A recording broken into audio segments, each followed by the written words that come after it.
If you have one room with one pressure and another room with a lower pressure, you simply know that the gas will flow from one to the other. So temperature, for instance, also forgets about how... Sorry, temperature forgets.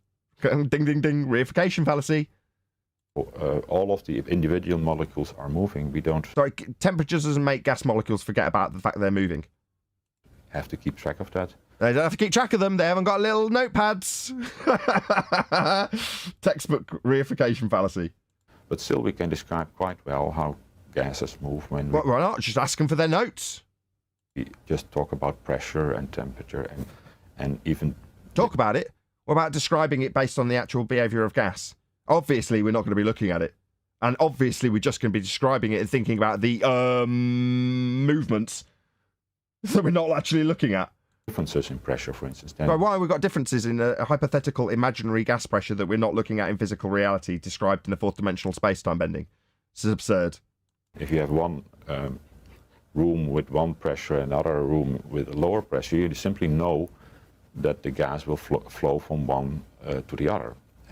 So if we've got a high-pressure gas that we're all breathing, and we've got a room next to it, let's say it's not really a room because there's no wall between them, but we'll call it a sky vacuum, then we know implicitly that the high-pressure gas will go from here to there. We just know that will happen.